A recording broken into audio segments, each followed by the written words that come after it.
Our speaker celebrates his 2 decades in DepEd this year, the sector he serves more than half of his life. From classroom teacher to supervisor, and now as Assistant Schools Division Superintendent. Within these years, he has served in various capacity as resource person, speaker, system engineer, coach, and mentor. He also has written several textbooks, some of which are used in private schools, including MCA. As an educator, he is a constant learner. That's why he has not failed to pursue learning here and abroad. He was an international scholar twice, first as grantee of Monbusho International Training Program for 18 months in Japan, and as ADB Scholar for Masters in International Development for 2 years, both in Nagoya University. Friends, ladies and gentlemen, one of DepEd Assistant Superintendents, Sir Fredie Avendaño.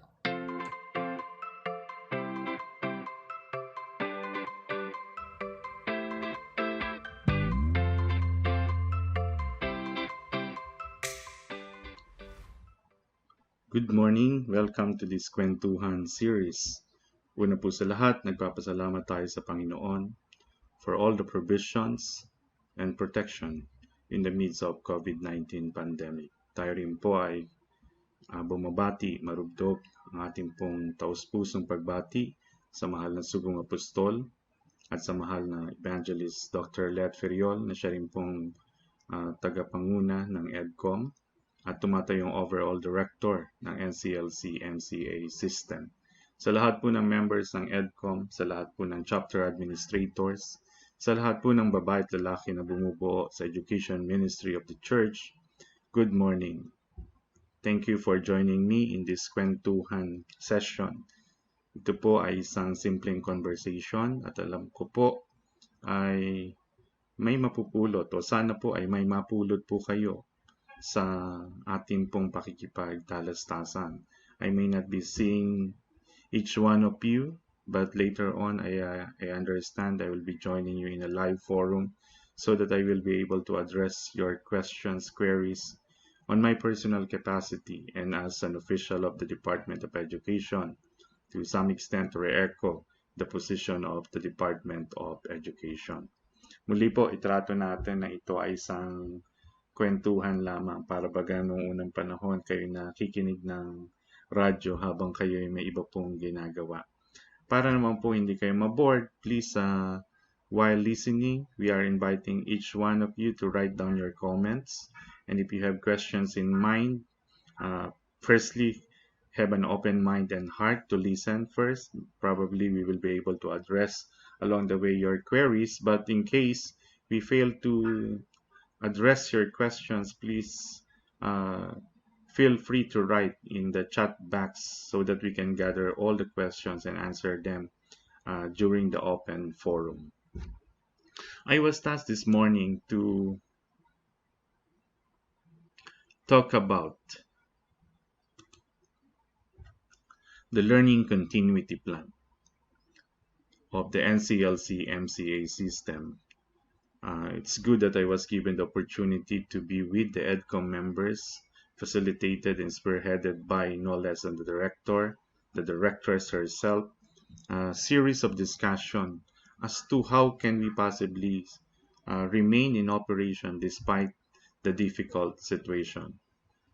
LCP is actually the Learning Delivery Plan in the midst of COVID-19 pandemic. Alam naman po natin, malaki ang naging epekto ng COVID-19 sa buhay natin sa maraming aspeto ng ating pamumuhay. It started as a health threat, pero ngayon po ito na rin po ay banta sa pangkabuhayan ng mga mamamayan. Ito rin po ay nakaapekto sa maraming aspeto ng ating pamumuhay, and education is not an exemption. And this is the reason why we are planning, or we have planned and we are continuously planning so that we will be able to carry on. May mga kabataan, may mga magulang na sa atin ay umaasa and they want their children to be productive, and for that reason, we need to plan for them. Dapat tayo magplano para matuloy po ang pag-aaral, ang pagkatuto ng mga bata sa kabila ng mahirap na ating sitwasyon. And in this planning session, or in the planning series that we are conducting, we are always reminded that we just plan and we entrust the plan, as mentioned in the slide in Proverbs 16:3. Though we are planning, we entrust everything to God because it is God who will decide whether plans of human will be carried out or not. Ang session pong ito ay bubuin ng bali 4 na bahagi. As I mentioned earlier, tayo po ay nasa isang bagong sitwasyon. Tayo po ay nasa isang sitwasyon na hindi pa nangyari kailanman o matagal na ang sinundang pangyayari. Ayon sa kasaysayan, in every 100 years nagkakaroon ng malaking pandemya sa kasaysayan ng tao. And we are unfortunate that it happened during our lifetime. Marami pong binago ang COVID-19 pandemic. Binago po nito ang malaking bahagdan ng konteksto ng ating lipunang ginagalawan. Kumbaga tayong mga naglilingkod sa paaralan, tayo na mahusay na o pinahusay na ng panahon, ay biglang naging mga bagito, mga novice, mga newbies sa panahong ito. The game has changed. Therefore, the rules of the game have changed. And for us to understand the different rules of the game, we have to understand the education context and the policy direction. Since the terrain has changed, the landscape of education has changed, rules keep on changing, and it is a must for the admin, for any admin, to understand the rules in order for them to be effective to carry on the mandate, to carry on the expectation, which is to proceed with learning despite the difficult situation. So after knowing the rules, we will proceed with the next segment of this kwentuhan by understanding or firstly communicating the game plan to you as an administrator. It was conceived for you by the policy making body or entity of the NCLC-MCA system, the EDCOM, and it has crafted the significant and scientific way to address responsibly or to address appropriately in this situation. Kaya po this is our attempt to communicate the game plan. And in turn, when you go back to your respective station, I know you are actually in your respective station, we will identify what will be your duties. And after this, we will tackle a little bit about the next steps. Like I mentioned earlier, planning, we have started planning, we are still planning, and we will continue planning. We will find out why. That's why it is important after this session, let's not be contented. I know many of you are already attending various webinars in order for you to understand and to cope up with the new situation. And that's a good attitude. After knowing and communicating the first installment of the plan and the things that we need to learn in order to be one with the NCLC-MCA system, there are several steps await us. And this is the reason why we have a next step as a segment in this session. Gayon din po siguro, I am most excited in this portion. I think and I believe I will be coming back to join you in a live forum. At least makikita at maririnig ko na po kayo.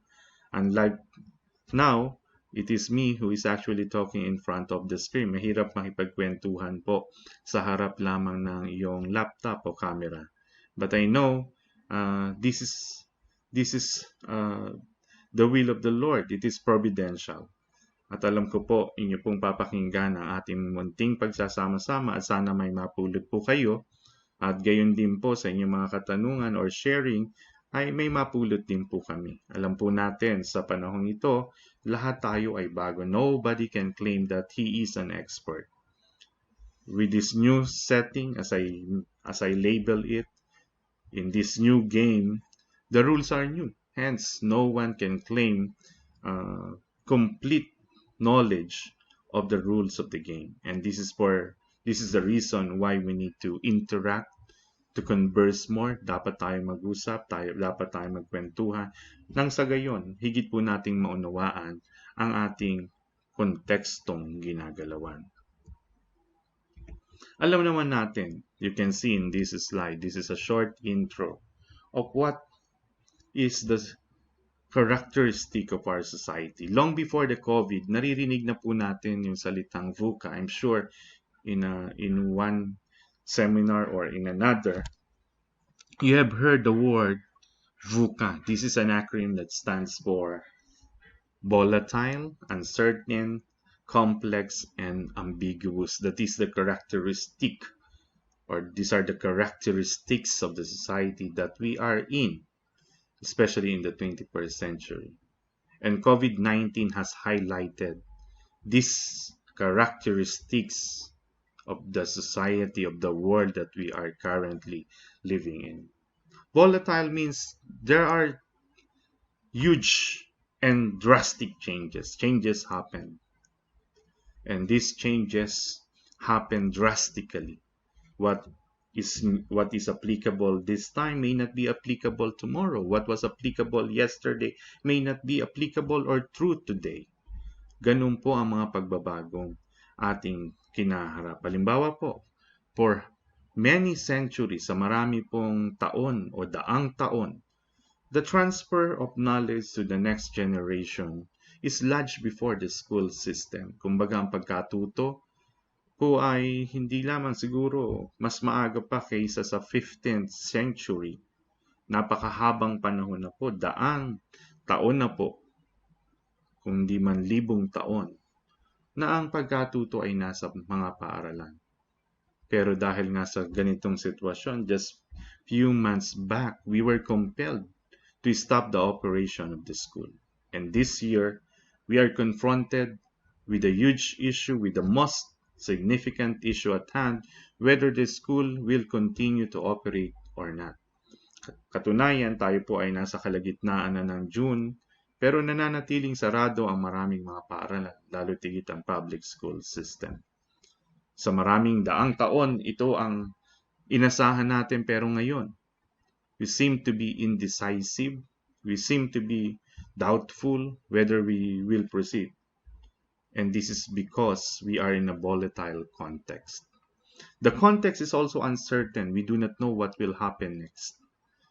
We do not know whether we will be in GCQ or ECQ or modified in between, modified ECQ, or in a better off situation, modified GCQ. There are various interpretations. There are conflicting interpretations. Although the DepEd is consistent in saying learning or education must continue, but you can also hear the President expressing some doubts whether the Philippine society is ready for the alternative delivery of learning for this school year. But let me put that in right context. It has been decided already. In principle, the President has expressed his support for the opening of classes so long. We will explain later the different conditions. What else? This society is complex. Napakahirap na po. Ano bang sinabi? Complex is the opposite of easy. It's already complicated. Halimbawa po, dati pag may gusto tayo bilhin, gusto tayong magkaroon, what we need to do is just to check our pocket, to check whether our wallet has enough money to acquire and to buy things that we want. Pero ngayon, kahit may pera ka, hindi po ubra na ikaw ay pumunta sa mall. Malls are closed basically, and they were just open under the GCQ. Una po sa lahat, gaya ng sinabi ko, the pandemic has affected so many facets of life. Kasama na po ang ating pangkabuhayan. Una sa lahat, mas mahirap ng kumita ng pera. Many were unemployed because of the quarantine, because of the risk brought by COVID-19. Pangalawa, even if you have money on your wallet, it's not easy to buy and acquire something that you like. Malls are basically regulated. Ngayon naman po, hindi lang basta ikaw ay lalabas. You cannot just go out, especially depending on the quarantine category of your community or barangay. Kahit may pera ka, hindi ka pwedeng basta bumili. You need a quarantine pass. Kaya you have to settle with the other modality in order to buy. Mga online orders, kaya nauso po ang Food Panda, ang grab food, at marami pa pong iba. And in many transactions, even you have money, for that matter, cash seems to be inapplicable in some contexts. Marami po nagdi-deliver, ayaw nila ng COD, gusto nila bayad agad. That's why it gives rise to the use of GCash, PayMaya, and alike. Kumbaga yung mga dating bagay na madali na ay naging komplikado. Bakit? Kasi nga we are living, no? We have to understand as an administrator, we need to understand that our society is complex and it is ambiguous. There's no single interpretation on one thing. Many are saying we are on the first wave, others are saying we are on the second wave. Many are saying cases are some are saying cases are decreasing, but many are claiming it is not actually decreasing, but it keeps on increasing. Things really is characterized by the combination of these concepts. Ganyan po yung ating lipunang ginagalawan. Kaya bilang administrador, no, on the left you would see, but I will not dwell so much on this because it would eat up most of our time. This is actually subject matter for one seminar, or not just one session, but one seminar. It requires certain capacity, certain competencies from the administrator in order to be relevant and effective in these hard and trying times. I'm not sure whether Kong Kate will be the first speaker, or a speaker ahead of me, or will speak after me. She will be talking about the 5 C's. It is important that the 5 C's be possessed first and foremost by the school administrator, to be followed, of course, in principle of teaching, you cannot give what you do not have. After making the 5 C's present among the school administrator, all the teachers should also have these 5 C's, which is also the bottom line. I will talk about this later. The main intention of the LCP, to equip our learners with relevant learning that will highlight the 5 C's. But for us to be able to do that, to carry out such expectation, as I mentioned, it is important that we know and understand the education context. Para po maunawaan natin ang konteksto ng ating sektor, dapat maunawaan natin ang tatlong bagay. Una, ano ba ang sinasabi ng pamahalaan? That's why in the diagram, you can see the education context in the midst of COVID-19 can be best understood if we will be clarified and we will be knowledgeable of the government context. What is the direction? What is the plan of the government? So that we will be enlightened, we will be guided with our own plan. And this plan of ours is not ours alone to consume. This is something that we need to communicate to the community, or vice versa. Aside from what the government is saying, it is also important that we understand our respective context, the community context, so that we will be able to respond to the demands, not just of the government, but the demands of the very clientele that we serve. Ang sabi po rito ng ating Pangulo, hindi siya papayag na walang bakuna para buksan ang mga paaralan. Ang sabi naman po ng kagawaran sa pamamagitan ng Secretary Liling Briones, education must continue. In early May, she has made her pronouncement clear that opening of classes should happen, or opening of schools, but not necessarily face-to-face. In the next or preceding, or in the next slide, succeeding slide rather, we will expound on what education must continue according to the dear Secretary. Let me just emphasize, as I mentioned, we have to understand what is the government overall direction. We know that we operate according to the principle of we heal as one. This is the guiding principle that first and foremost in all the decision making, it should be the health and protection of the entire society that should be given highest priority. It is also accompanied by a legislation called Bayanihan Act, granting the President with an enormous power The president has been entrusted by no less than the Philippine Congress with enormous power, the so-called special power during national health emergency situation, where he can make a decision, drastic actions in the name of health promotion and protection. He can basically overturn the decision by the department, even by the DepEd. Although DepEd is part of the IATF, there are several department secretaries and agencies part of the IATF, but their power, their mandate is limited to mere recommendatory. It is the president who will make the final decision according to the Bayanihan Act. And for this matter, since things is really volatile, we do not know what will happen or what would be the changes because things are also uncertain. It is important that in planning we will be cautious and we will be following the government plan. Our plan is dependent on government plan since institutions like ours, like the NCLC, MCA entity, are subject to regulations. Further, in that context, what should be our plan for the school year 2020-2021? The department is very clear. What the law prescribes must happen. The pronouncement of the Secretary is based on the constitutional mandate that the Department of Education is in charge in providing quality education for the Filipinos.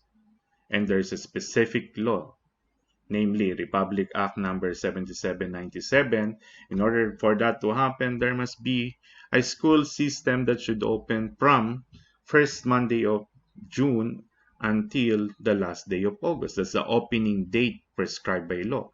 Since the constitutional mandate is clear and there's a specific law that tells this, it is the reason why Secretary Briones made a clear official pronouncement that schools can actually open, except that since we are still, or this unique situation requires for careful planning, the public school system, which is directly under the power and authority of the Department of Education, is compelled to follow the timeline prescribed by the Department of Education, by which the opening or the first day of school will be August 24, 2020, and to end in April 30, 2021. However, given the unique situation, it needs to follow certain conditions, that there will be no face-to-face except if it is already directly allowed by regulations or government protocols. There should be no conduct of mass gatherings, whether curricular or non-curricular. And it is expected, regardless whether learners will go to school or just their parents, the schools need to comply with minimum health standards such as the wearing of masks, social distancing, among others, to be prescribed by the Department of Education, Department of Health, IATF, and the Office of the President. And this school year is unique because for any entity, especially the private schools, to operate this school year, there is a requirement to submit a learning continuity plan that shows and explains in detail the alternative delivery modes of learning, consistent to the authorization requested by the Department of Education from the Chief Executive or the President, that schools must open, but not necessarily face-to-face, but through blended distance learning modality. And this is the reason why we are talking about learning continuity plan. This is the compass, this is the roadmap for any school in order to operate in this unique, difficult situation in the midst of COVID-19 pandemic. And here on your slide, you can see the modalities in the Department of Education Learning Continuity Plan. Yes, you are correct. Even the Department of Education, it does not only require the private schools to do this, The DepEd itself has its own basic education learning continuity plan. Ano po ang nakapalaman o nasasaad sa basic education learning continuity plan? Ng paaralan ngayon ay hindi necessarily mag-ooperate kung saan ang mga bata ay pupunta sa mga paaralan. No, kung nung araw libo-libo, hindi lamang daan-daan in a public school will congregate in the school, pero ngayon po hindi. Dahil hindi pa po pinapayagan ng mga bata ay mananatili sa kanilang mga bahay. Kung meron man pong pupunta sa mga paaralan, ito po ay ang kanilang mga magulang, but subject to rules and regulations. Papayagan niya kung tayo ay nasa GCQ o kaya naman ay nasa modified GCQ or better situation. So, papaano matututo ang mga bata? Sinasaad po rito ng DepEd, BELCP. BE stands for Basic Education Learning Continuity Plan, will learn via modular. Modules will be in either printed or digital format. It will be delivered to the homes of the students or picked up by their parents at designated places within coordinated schedule. For example, it can be once a month. It can be every 2 weeks, where parents or adult members of the family need to report to the school to get the learning modules and in turn submit what was previously accomplished, so that the schools will be able, or the school teachers will be able to check them and identify what are the gaps. Ano pa po yung dapat na idagdag. That's why schools may also be preparing supplementary learning materials, which can be, ayan po, nakikita niyo po, in the form of PDF, ibig sabihin digital, or in a printed format. So depende po kung ano po ang magiging kakayahan at konteksto ng mag-aaral. Kung ang mag-aaral ay merong access sa internet, pwede po itong ipadala sa pamamagitan ng email o kaya ng group chat ng Facebook. Meron din po tayong tinatawag na Facebook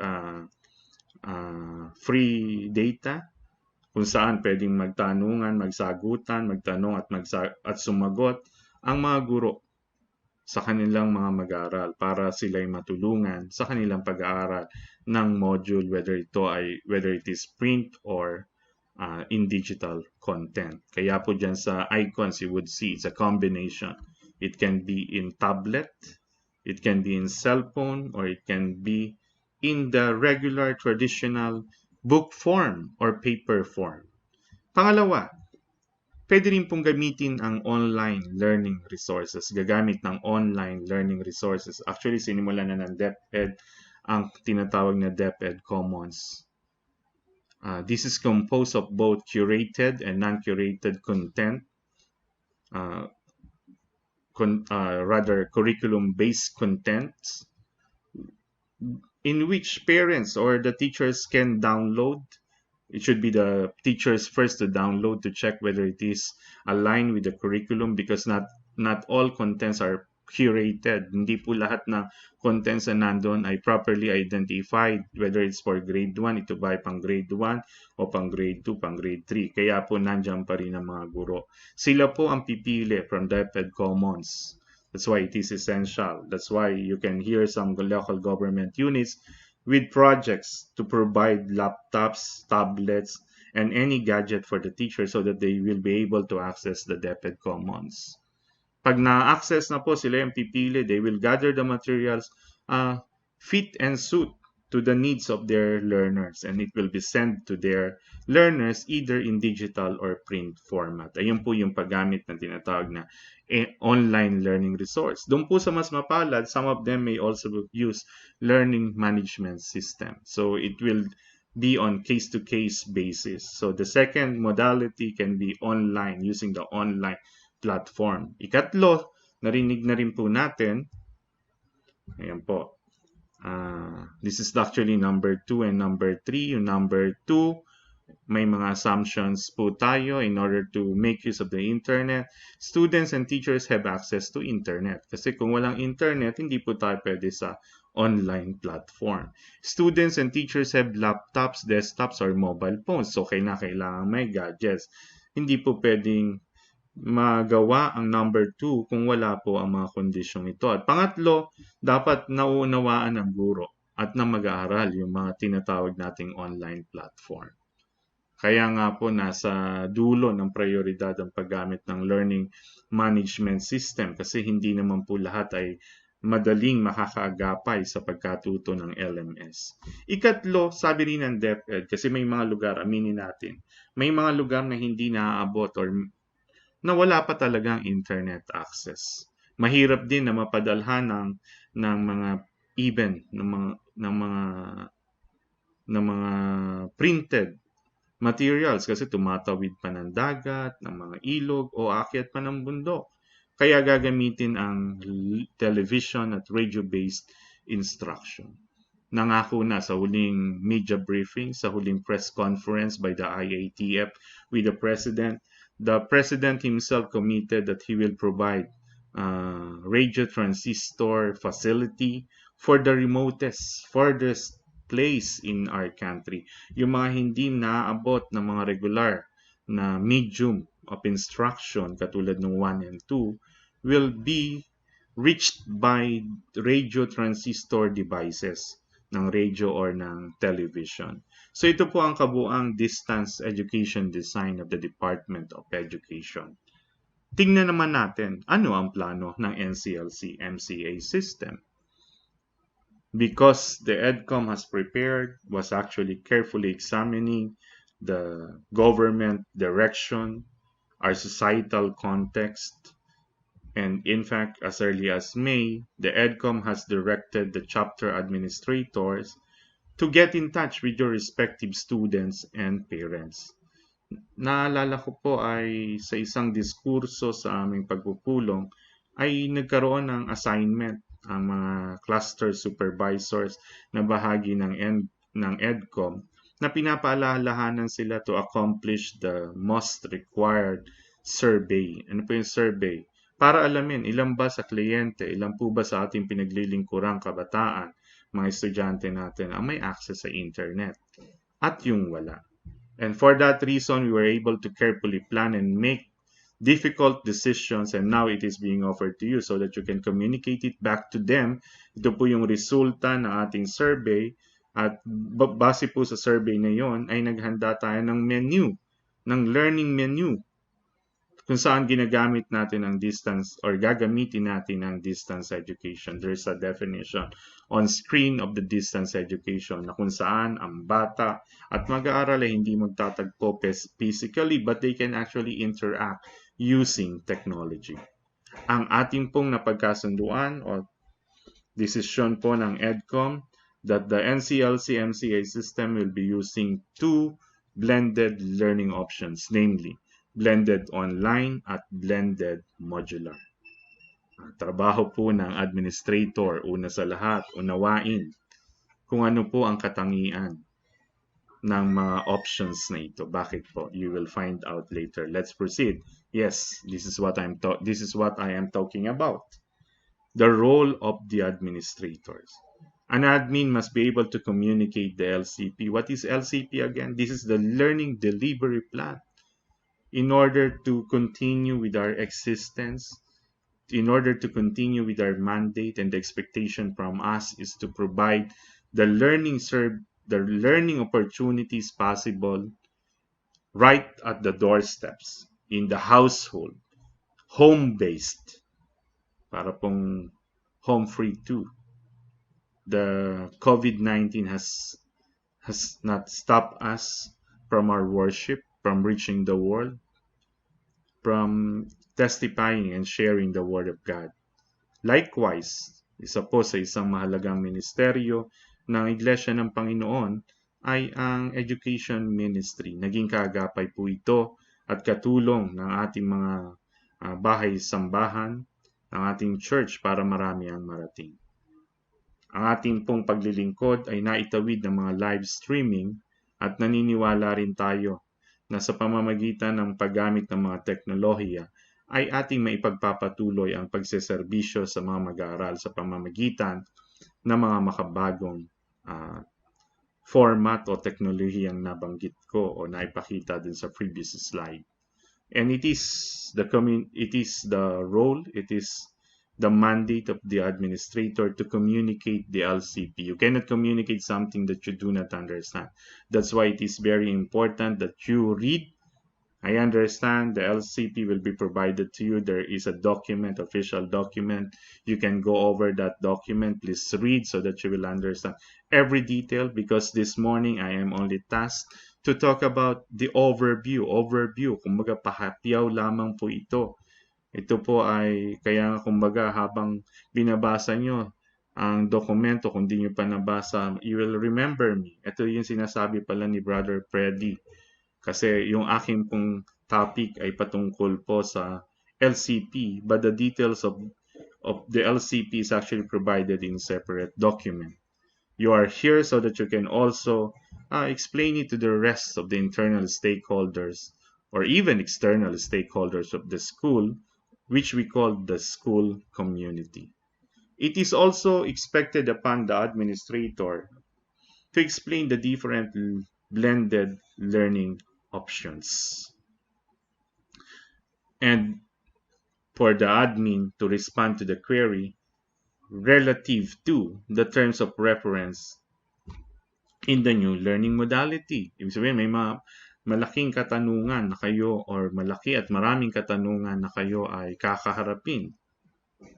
As you communicate initially, as you reach out to your sector, to your learners and parents, the more questions would come in. Even those who are not actually in your armpit already, you are in your system, may be asking questions, the larger community, and you should be ready to respond to them. You may not have all the answers to all questions, but you need to manage all their expectations and all their queries. Hindi naman po masama na humingi ng panahon sa kanila kung sakaling hindi talaga kayo nakakatiyak kaysa mag-alatsamba. You can excuse yourself and tell them yes, you'll get back to them, and you will consult with the higher authorities of the school system. So it will give you time to check with your cluster supervisor or ask directly to the EDCOM, or consult again the LCP, the official document that will be handed to you, so that you can address a specific question that you are not sure about. Kaya po, hindi po masama na kayo'y walang sagot sa mga katanungan. May mga katanungan kayang sagutin immediately, may mga katanungan naman you need to double check with the official document, at may mga katanungan po na wala pa pong sagot. And this is the reason why I started with this session by saying this is actually a kwentuhan series. Ito po ay hindi nagtatapos sa diskursong ito. There will be a lot more because there are things that we still have to learn. Gaya po na aking tinuran, bago po ang ating lipunan na ginagalawan. Bago rin po ang mga patakaran. The game is new. There are new rules of the game. And the game plan is something that it is still in progress. What is the game plan again? The school system learning continuity plan is a document in progress. Maaring meron pa po tayong hindi na isasama dyan na kailangan nating isama, kaya po hindi nyo pa kayang sagutin yung ibang katanungan, and this is the reason why you need to make yourself updated, abreast, and willing to learn. Actually, one of the 5 C's is character, meaning you should have the right attitude. It may not be easy. It is difficult because you need to learn so many things and you have to learn them all together, but that is the requirement of our time. The 5 C's, one of the 5 C's is the character. Let's have the right attitude, the positive attitude rather, to learn and to be willing to learn. And if you are not sure, to ask questions. Sabi nga ni Susan Roses, huwag mahihiyang magtanong, because it is your obligation to communicate the new rules, to communicate the content of the LCP. And this is the reason why in so many series of training, it is the admin that was convened first. Because it is your duty. You can see on this slide, there are several courses. Everyone needs to be onboarded. Everyone needs an introduction. That's why the first training will be an introduction to the admin, to yourselves. You are the admin. But once you are introduced to this, it is your duty to onboard others. Who are these? The different the different stakeholders. That's why the LCP has a component or a segment about role-based learning continuity plan, meaning to say before you reach to the learners or to the students, it is also a must that all stakeholders in the school will be able to be adept and be able to learn it so that we can bring it to the learners. Again, I mentioned this a while ago, but let me remind, we cannot give what we do not have. We cannot usher the youth with the new modality of learning if we ourselves are not accustomed, attuned to the new learning. That's why, as an admin, you will also need to learn so many things.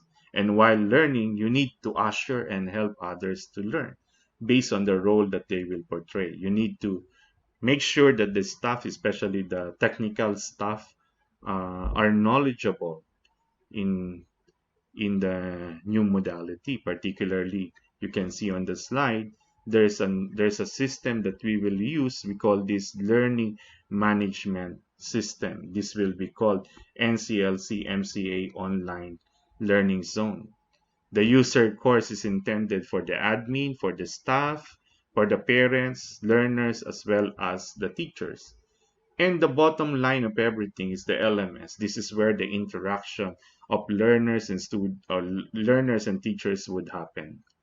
Kaya po yan, tuturuan din sila. At sino po ang magtuturo? Of course, there are technical people. There's a technical committee who will be working with us. However, one who need to be there all the way is the administrator. And the port course, and we will not cover this much in this session. This was agreed to be one of the contents in the next wave of kwentuhan, yung mga susunod na kwentuhan. We need also to learn, since there's a new learning modality, there will also be new ways to assess learning. And on top of that is the administrator. That's why you have to understand everything that you would see on the monitor. I sum it up into 4. Lastly, I have to mention that an admin should be able to overview, or rather to oversee, the LCP implementation. LCP, may I clarify that it is a plan that includes you, that includes us, that includes you as an administrator. But LCP is actually the roadmap. It is actually the guide for the learners or the students to learn in this difficult situation in the time of COVID-19 pandemic. And it is the role of the administrator that everything in the LCP is properly covered.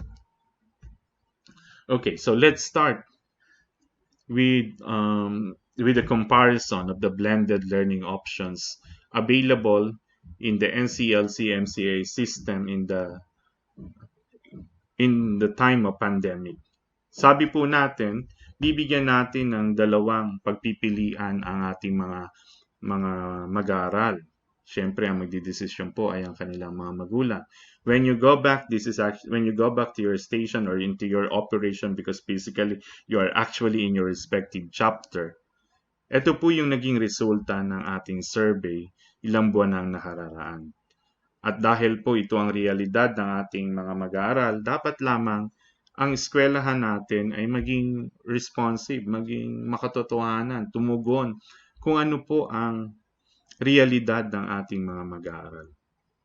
So, meron po tayong dalawang options. Yung option 1 ay tinatawag natin blended online learning. Ang option 2 naman po ay ang blended modular learning. Yan po, para hindi po, para mas makita niyo po, inalis ko muna ang aking mukha sa screen. Ayan po ang comparison. Paano ba? There are 3 ways in order to learn in a distance education. 1, Whether it's face-to-face or not, there must be an interaction between teacher and learner. It can be direct or indirect. Of course, in a face-to-face setup, it's a direct. And in the case of distance education, it's an indirect. But how interaction happens? In option one, most of the interactions are present in the learning management system or through the internet applications and, of course, the print materials. Kumbaga, bago pa man magsimula ang klase, gumagawa na ang mga guro ng kanilang mga materyales na i-upload po nila sa learning management system. At kung di naman yung ating pong ginagawa na, I heard you are doing this for almost 5 years now, the module. Yung mga guro ay naghahanda ng mga lessons na ipiniprint natin in module form.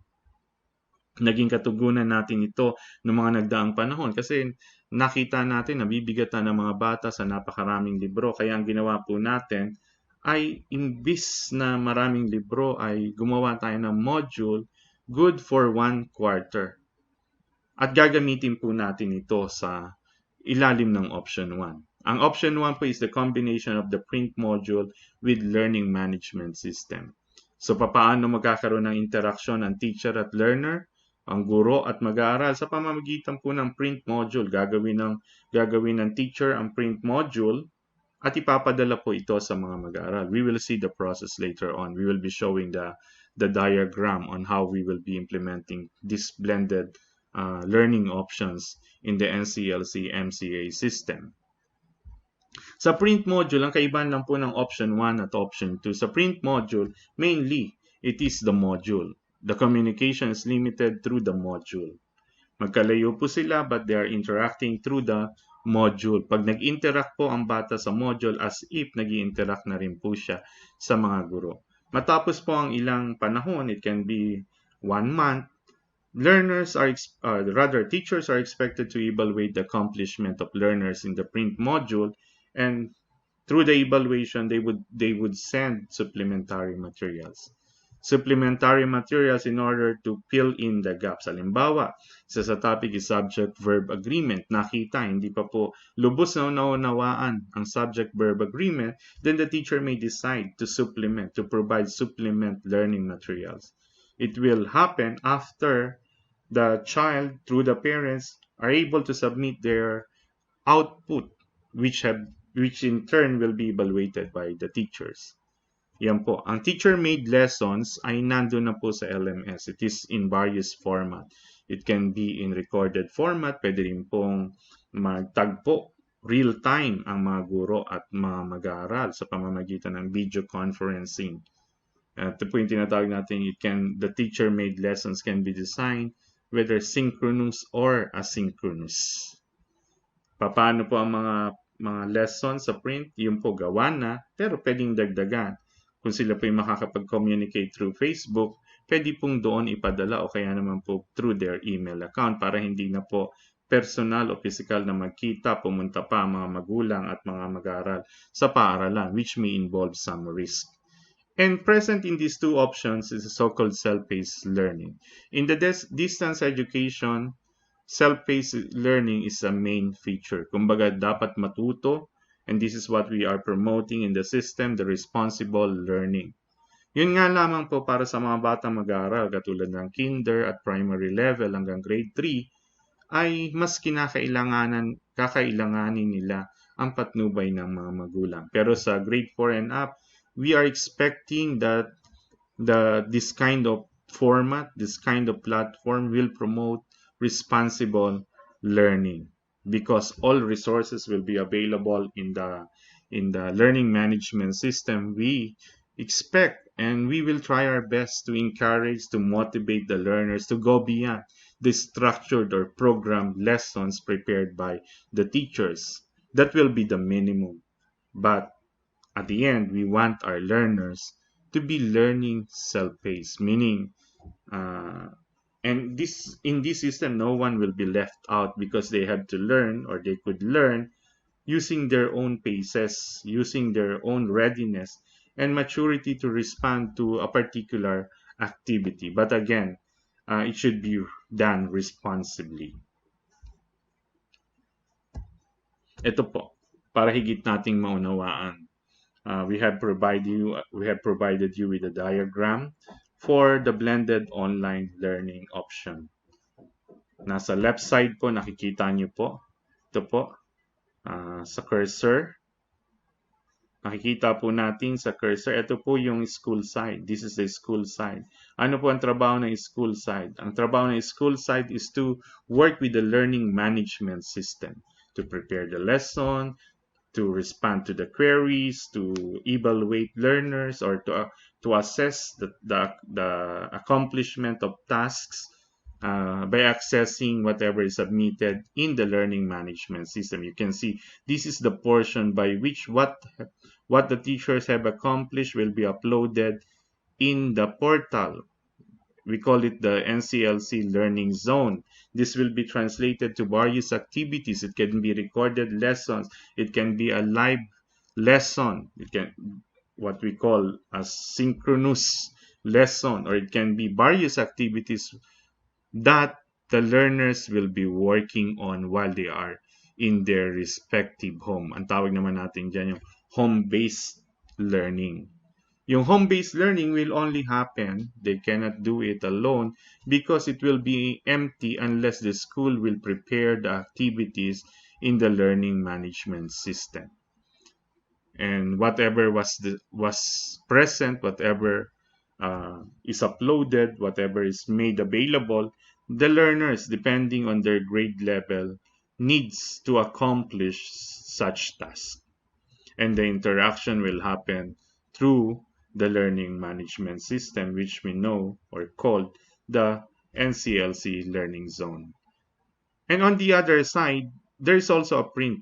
So the print module will be delivered to the learners, and this will be attended to at the same time by the learners. And you can see here, in any modality, the parents should be guiding them all the way.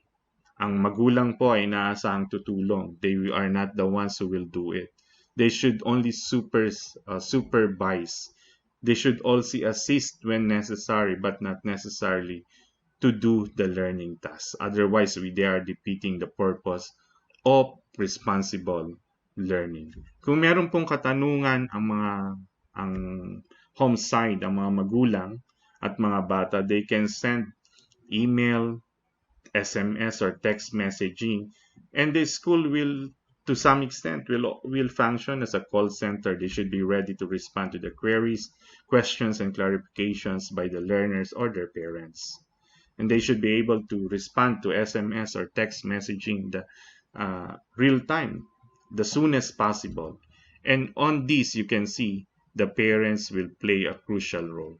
The parent or any adult member should render support while the learners are doing their tasks. Bakit po meron tayong combination? We call this as a hybrid. Kasi po alam natin na bago tayo sa online platform. Baka hindi kaagad maka-adjust ang mga bata, kung kaya we are also providing an option, traditional platform. Ito po yung paggamit ng mga module, print module, at supplemental printed learning materials, because these are actually part of the traditional setup. This is how learners were learning before. And not only that, we know in our context, in the Philippine context, there is an issue on internet connectivity. In most cases, even those with stable internet connection suffer from very slow internet connectivity. And for that reason, in case the internet will fail us, at least in the NCLC MCA system, we are ready with the alternative. Failure of the internet will not hamper the learning of our learners, because we also have an alternative major modality, which is the use of the print module. Kaya po tayo ay maasa na tayo'y handang-handa. At nagawa natin ito dahil tayo po ay nag-aral. Inaral natin ang konteksto ng pamahalaan, ang mga patakarang pinapatupad, at higit sa lahat, hindi rin naman natin binaliwala kung ano ang konteksto ng mga mag-aaral na ating pinaglilingkuran.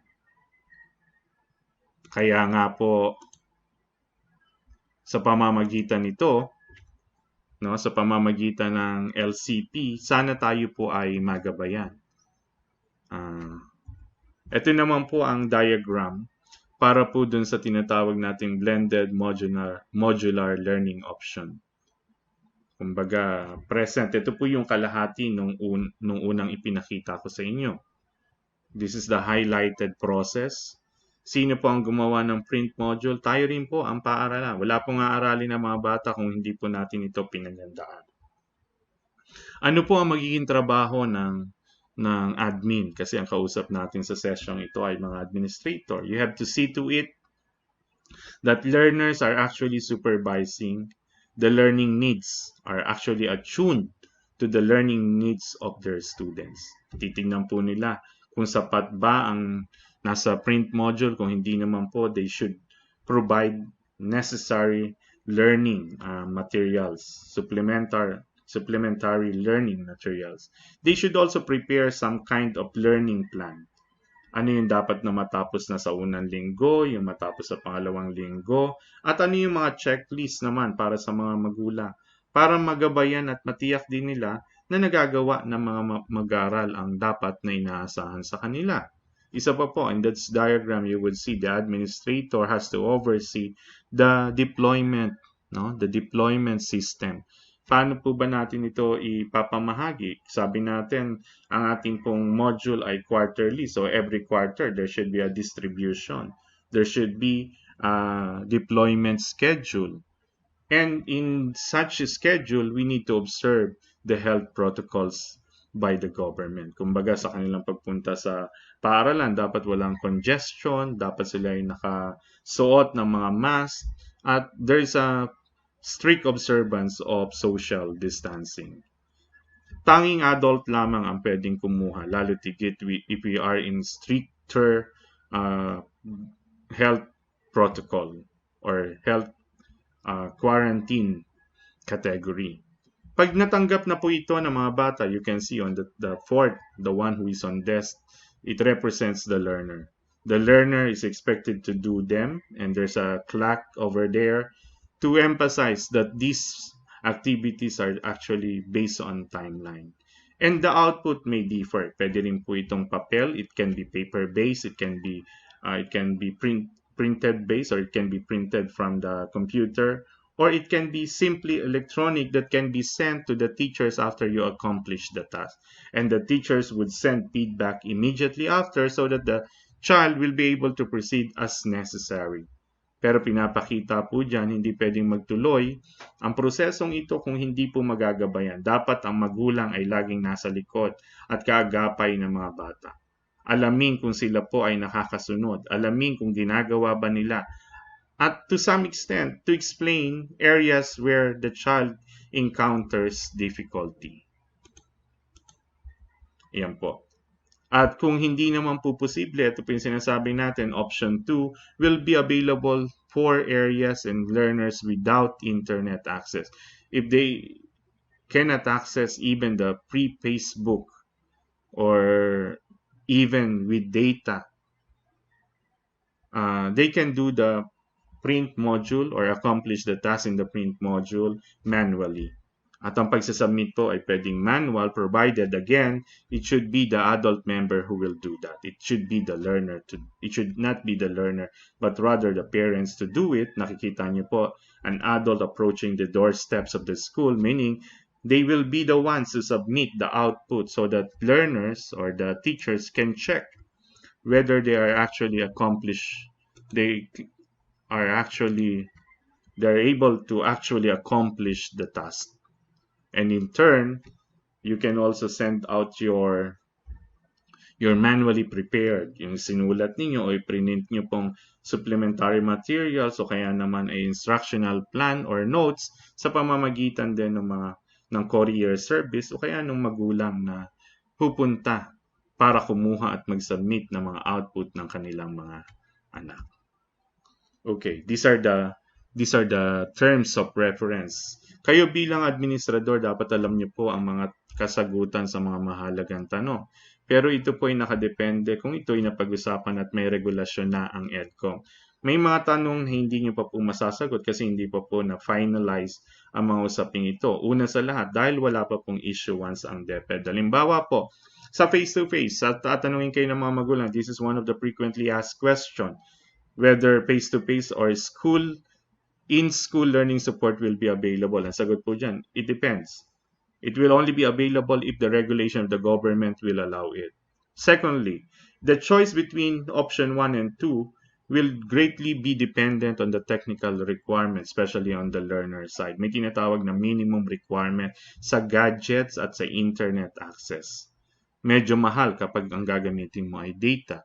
Sa LMS-based or internet-based learning, dun sa option 1, dapat mas recommended na meron pong monthly bundle package ang pamilya para hindi naman po sila lubos na mabigatan para sa data access kasi inaasahan almost daily they will have time to really be on the internet. Much more if there are more than one learners or students in the family.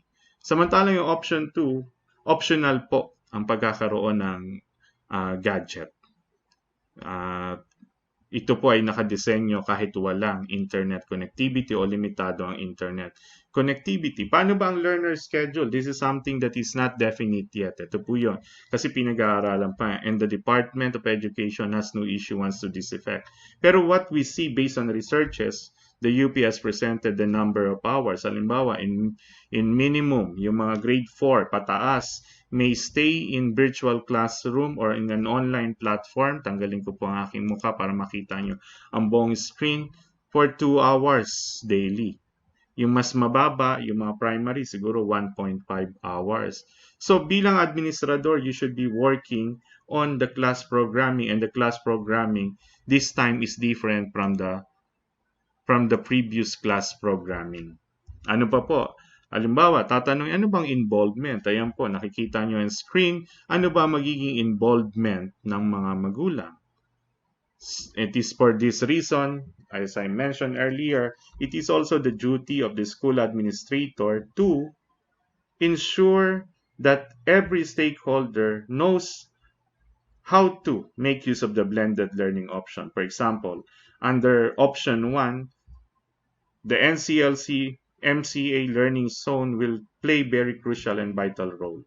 And this is the reason why you need to spearhead your own teacher training, learners training, and parents training that will include the actual learning of the NCLC MCA learning zone. It does not necessarily to be the parent. It can be any adult member. It can be an older sibling. And what is crucial at the end of the day, the interest of learners and their parents is to measure whether they have satisfied the requirement by the Department of Education through the school where they choose to enroll. Paano po yun? Sa pamamagitan ng mga grado. Sa pamamagitan ng grades. Kaya mahalaga rin na maging handa tayo in responding to queries about performance evaluation and grading system. Again, this is another area that is not definite yet.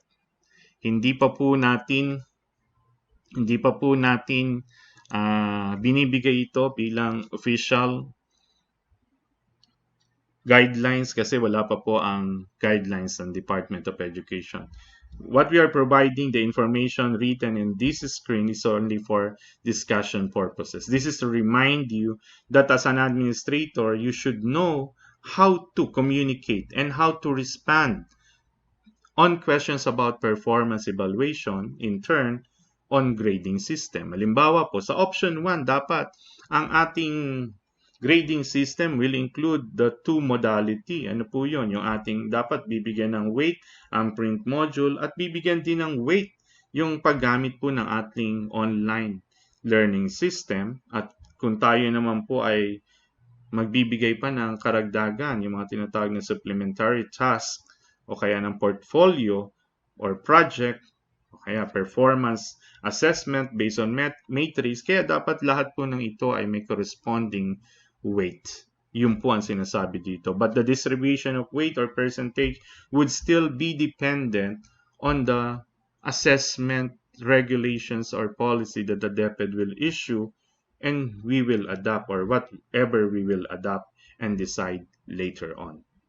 But in order for you to respond accordingly in such question, you should, as I emphasized earlier, don't be contented. This is the beginning, or maybe you are at the middle of your learning process, but there are so much to learn for you to be able to respond. We cannot be there. The EDCOM cannot be there.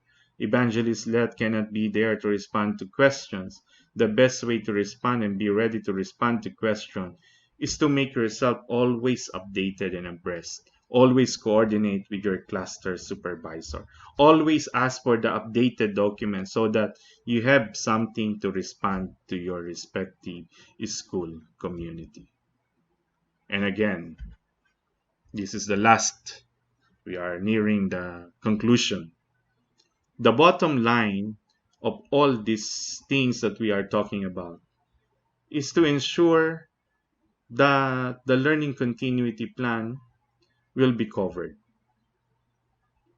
What is this learning continuity plan, or the heart of the LCP, is actually the set of learning competencies that need to be communicated, that needs to be covered by the learners. Ang tawag natin dyan ngayon ay most essential learning competencies. Actually, these are not new. This is actually the competencies that you can see in the K-12 curriculum, except it was reduced. From 100% form of the K-12 curriculum, the MELC is actually the 40% form of the K-12 curriculum. Given the limited time, given the constraints, that's why it was reduced to 40%. And as an administrator, we need to cover them. We need to learn the new technique. Probably this will also be taught. This will also be part of your next session. Mga susunod po nating kwentuhan kung paano mamomonitor. Sa ating sistema with an LMS, medyo mas madali na yan. Mas mahirap po kung wala tayong gagamiting learning management system. At least we are prepared to that, and we will just learn the concept and the process later on. And as I mentioned earlier, one of the most important proof that there is learning is the assessment of learning. And paper and pencil, the traditional paper pen assessment may not be sufficient. This new system will call for the so-called learning or more authentic learning assessment. And what we need to find out in this kind of platform, in this kind of situation, in this modality, is the ability of each learner to exude what they have learned, to exhibit, to show what they have acquired. And this can be best measured with the display of the 5Cs. There's a session to cover in detail the 5Cs, but let me mention the 5Cs stands for character, creativity, critical thinking, collaboration, and communication. Again, before I end, what we talk about in this session is the LCP. What is LCP? The Learning Continuity Plan. It is the alternative delivery plan in the midst of COVID-19 pandemic, that education must continue despite the difficult situation. LCP is actually the specific steps and strategies of the school system to ensure that learning will be able to continue despite the difficult situation where the usual school-based learning process may not be possible. And we have provided you the overview of the detailed plan, and as I mentioned, there will be an issuance of the official document which you need to study as you go back to this session. Thirdly, as an administrator, you are confronted with several issues such as compliance with government regulation or the DepEd, but the DepEd implements it according to the interpretation of your respective school's division office. It is a challenge before any administrator, chapter admin, to understand the requirement of the DepEd through the SDO in order to operate a school for school year 2020-2021. The LCP, as I mentioned earlier, it is a unique requirement provided before the DepEd Order number 7 series of 2020. Actually, there are three requirements. One, learning continuity plan. 2, the health measures, and 3, the school calendar. The official document, probably this is the last point that I'd like to stress, the official document that you will receive may not comply with the localized template, sample template. I use the word sample template because you can see from what is provided to you, these are mere sample template. So if it is a sample template, you can debate. So you can actually mention it in your cover letter that ours operate on a centralized setup. That's why uh, you are submitting what is provided to us by the system to your chapter. But again, it depends. You know better. You should have the wisdom how to deal with your respective DepEd. You know how to contextualize. For things you can actually redesign. It is not written on stone. That's why the LCP can also be contextualized. You can make use of the document as your reference and rearrange it as to satisfy the requirement or the template being suggested by the local DepEd. Or you can have it, then just have append what is suggested by your local DepEd. But again, let me remind you, at the end of the day, what should be referred to in order for you to operate is DepEd order or the requirement before DepEd order number 7 series of 2020. But if you're not sure how to deal with that, you can ask your cluster supervisor, the EDCOM, so that you can approach it appropriately. Okay, so yeah, we have covered significant portion already. The question is what will happen next? What should be our next steps? The next step will be easy. There will be several, but we don't want you to be overwhelmed, so we will make it easy. The next step is after you communicate the LCP is to gather as many questions as possible. Habang ikinukwento niyo po ito, makakatagpo po kayo ng mas marami pang tanong. Firstly, try to answer questions to the best of your ability, but with all honesty. Don't answer questions that you are not certain. You can tell them that you will go back, you will get back to them, and reply to them so that you will have time to consult with your cluster supervisor or the EDCOM for the appropriate answer. Or you can tell them that there will be series questions that will not be answered.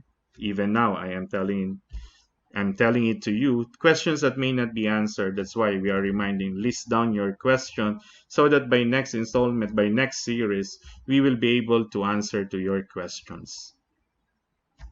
The DepEd itself has its own FAQ, the frequently asked question. Ito po ay galing sa DepEd NCR. Mahaba po ito pero I just leave some portion. Maganda rin ng FAQ ay maging Tagalog or to you make use of language that is best fit to your context, kung ano po yung mas prepared ng marami. Kung marami pong Inglesero, di English. Kung marami naman pong gusto ay Tagalog, dapat ang ating pong mga materyales ay responsive to the needs and context of your client. Ito po. Probably I can share or you can download it. You can simply Google it and type in DepEd NCR frequently asked question and you can get a copy of this infographics. Okay, we come to the end. I understand this will not be the last time that I'll be with you. I promise I'll be back soon as the open forum calls for my presence.